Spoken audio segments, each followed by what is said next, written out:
Maknanya Nabi tidak merapatkan tangannya ke rusuk, ke badannya. Jadi Nabi merenggangkan sehingga kelihatan kalau dari belakang itu ketiak. Bukan berarti terus pula langsung mengkengkeng.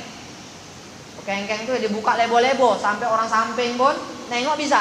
Nah, yang seperti ini melampau namanya, mengadu-adu ini namanya. Sampai kawan sebelah pun nak sujud kalang kabut dibuatnya. Terpaksalah kena sikut yo. Nah, ini tak betul juga. Jadi Nabi itu dilihat putih ketiaknya itu dari belakang. Jadi kira-kira lah pokoknya nampak. Yang penting ketiaknya itu tidak terkepit. Udah. Yang ringan memahaminya seperti itu saja. Oke, kemudian kita lanjutkan lagi. Di dalam riwayat yang lain, idza sajada ahadukum falyatadil wa la yaftarish dhira'aihi iftirashal kalbi. Apabila salah seorang dari kalian sujud, kata Nabi, maka hendaklah sujudnya itu seimbang. Hendaklah sujudnya itu dalam keadaan seimbang. Maksudnya itu dengan postur tubuhnya itu seimbang. Maksud seimbang ini tidak terlalu maju ke depan, juga tidak terlalu di belakang. Yang tengah-tengah di antara itu. Jadi dia seimbang. Intinya ketika tangan tidak menolak, maka sujudnya itu tidak bisa berdiri. Tanpa bantuan tangan, maka sujud seseorang itu tidak akan bisa berdiri. Ini yang seimbangnya seperti itu. Jadi di tengah-tengah seimbangnya. Tidak terlalu ke depan sehingga nunem pula, sehingga sujudnya itu memang terasa betul di kening ke depan tuh. Ataupun biasanya sujudnya ke belakang. Sedikit aja maju ke depannya, tidak. Di tengah-tengah, seimbang. Sujudnya itu seimbang. Kemudian dilarang oleh Nabi wala yaftarish dhira'aihi iftirashal kalbi.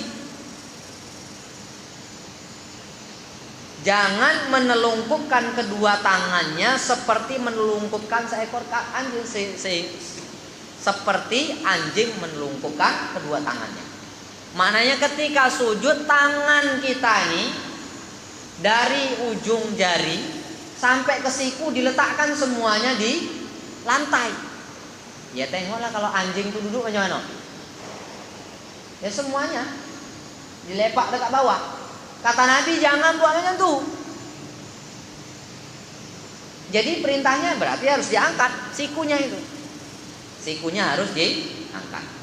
Oke, kita teruskan dulu. Yang dari hadis yang lainnya, i'tadilu fis sujud wala yabsutanna ahadukum dhira'aihi fis shalah bastol kalbi. Hendaklah salah seorang dari kalian seimbang ketika sujud. Jangan membentangkan kedua siku layaknya seperti mana anjing.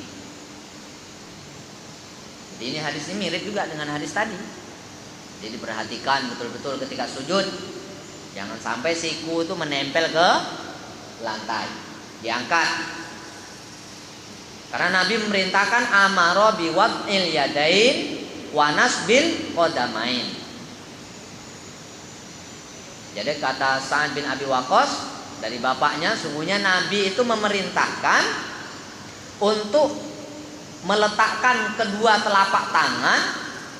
Tangan ini, kedua telapak tangan diletakkan di tempat sujud. Kemudian kedua kaki ditegakkan. Kedua kaki itu ditegakkan posisinya. Tangan itu diletakkan, kaki itu ditegakkan.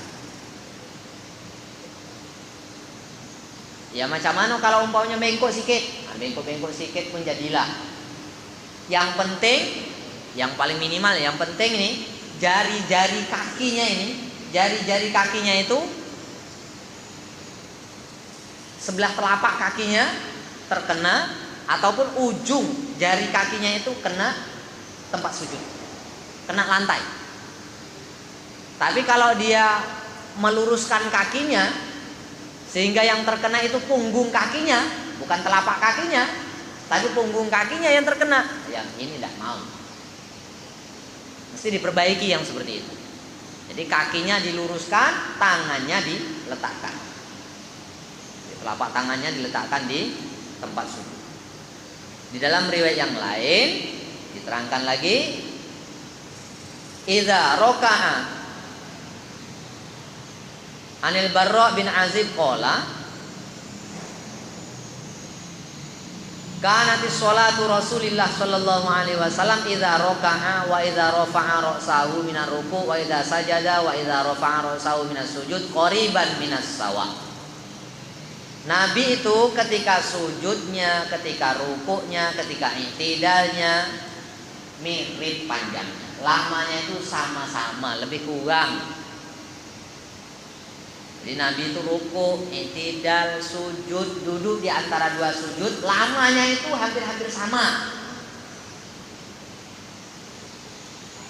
Diperkirakan lah, kira-kira hampir sama.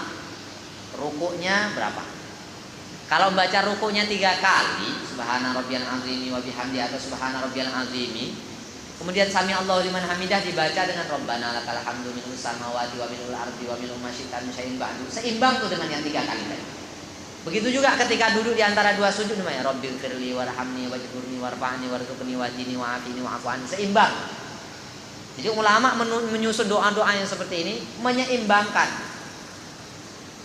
Jadi tidak lebih lama rukuknya ketimbang i'tidal. Kalau rukuknya lama, maknanya i'tidal agak lama. Kalau i'tidal agak lama, sujudnya juga agak lama. Ya sama aja lamanya itu.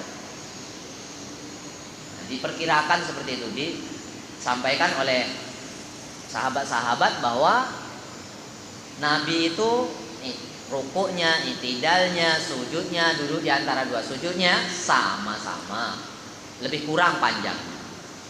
Inilah beberapa perkara tentang sujud yang perlu kita perhatikan.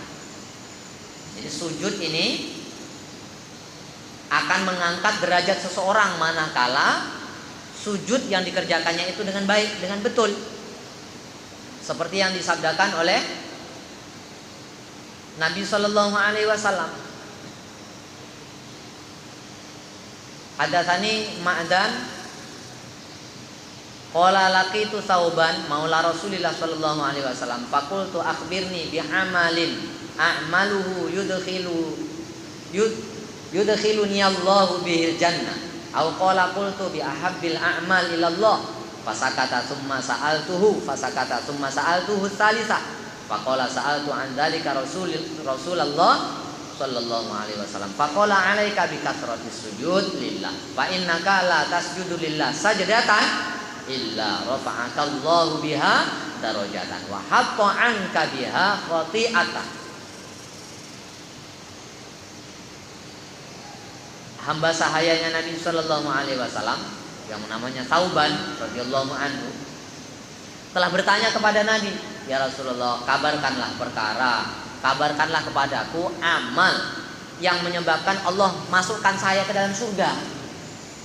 Tanya lagi 2 kali, tak dijawab oleh Nabi. Nabi diam saja. Tanya sekali lagi, sampai 3 kali ditanya. Maka Nabi sallallahu alaihi wasallam menjawab, "Alaika bikathratis sujud lillah." Perbanyak sujud karena Allah. Jadi sujudnya itu karena Allah, tidak karena siapa-siapa. Bukan karena matahari, bukan karena bulan, tapi sujudnya karena Allah Subhanahu wa taala. Kata Nabi sallallahu alaihi wasallam, "La tasjudu lillahi sajdatan."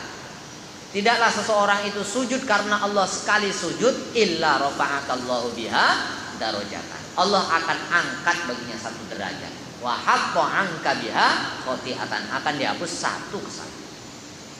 Sekali sujud karena Allah, maka derajatnya akan diangkat. Ya, kalau kita sholat maghrib 6 kali sujud, kalau zuhur 8 kali sujud. Nah, sujud kita ini setiap hari akan menaikkan derajat kita. Tapi kok tak naik-naik kelasnya. Habis awak kalau kena diuji, dikasih ujian dengan Allah Ta'ala tak lulus. Masih tak lulus terus, masuklah ngendak tuh di derajat itu, di kelas itu. Jadi kalau kita sujudnya betul, baik. Nah, naik kelas kena uji dulu. Kalau lulus ujian tuh, nah naik kelas. Naik kelas. Dengan sujud ini Allah akan naikkan derajat seseorang. Maknanya semakin lama dia ini semakin dimuliakan oleh Allah. Semakin banyak sujud semakin dimuliakan oleh Allah. Terus semakin sujud semakin dimuliakan. Jadi kalau kita ini semakin tua semakin banyak sujudnya, bermana semakin dimuliakan oleh Allah. Cuman sujudnya mesti yang dibuat lillahi ta'ala. Bukan karena siapa-siapa kita sujud, tapi semata-mata mengharapkan ridha Allah Subhanahu wa taala. Yang terakhir, Nabi sampaikan bahwasanya hadatsani Rabi'ah qala kuntu abitu ma'a Rasulillah sallallahu alaihi wasallam fa ataituhu bi wudu'ihi wa hajati faqala li sal faqultu as'aluka murafaqataka fil jannah qala aw ghairu dzalika qultu huwa dzaka qala fa'inni ala nafsika bi kasratis sujud. Suatu ketika saya bermalam, kata Rabi'ah bin Ka'ab, saya bermalam bersama dengan Nabi. Aku bawakan air wudhu Nabi, air untuk buang hajat Nabi. Maknanya pada malam itu dia menyediakan keperluan-keperluan yang dibutuhkan oleh Nabi. Disediakan air untuk buang airnya, untuk wudhunya. Maka Nabi SAW bersabda kepada Rabi'ah, minta, kamu minta apa? Kata Nabi, kamu minta apa kamu? Mau apa kamu? Minta. Maka Rabi'ah mengatakan, aku minta ya Rasulullah, agar aku nanti bisa bersama dengan engkau di surga. Nah itu pula permintaannya, ya Rasulullah, aku minta nak bersama dengan engkau di surga. Oh ini besok kejut nih.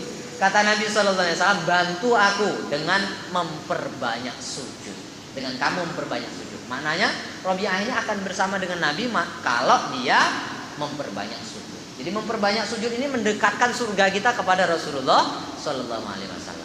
Dalam riwayat yang lain, apabila seorang hamba membaca ayat yang ayat itu memerintahkan kepada hambanya untuk sujud, umpamanya dalam surat Al-A'la itu kan wasjud waqtarib, kan? Sujudlah kamu, kan ada perintahnya sujud. Kok hamba itu sujud, setan langsung terguling-guling. Susah betul setan. Jadi kalau ada hamba nih sujud karena melaksanakan apa yang menjadi perintah Allah, ya sujudnya lillahi ta'ala, setan susah betul. Tapi kalau hamba itu tak sujud, ketika membaca ayat-ayat sajadah kok dia gak sujud, setan ketawa, sama aja di kau dengan aku. Aku diperintahkan sujud oleh Allah Subhanahu wa taala, tanda aku sama di kau dengan aku. Jadi inilah beberapa keutamaan yang sudah disampaikan oleh Nabi Sallallahu Alaihi Wasallam tentang sujud. Maka kita lakukanlah sujud ini dengan sebaik-baiknya dalam rangka untuk mengharapkan ridha Allah Subhanahu Wa Taala. Subhanakallahumma wa bihamdika, asyhadu an la ilaha illa anta, astaghfiruka wa atubu ilaik. Assalamualaikum warahmatullahi wabarakatuh.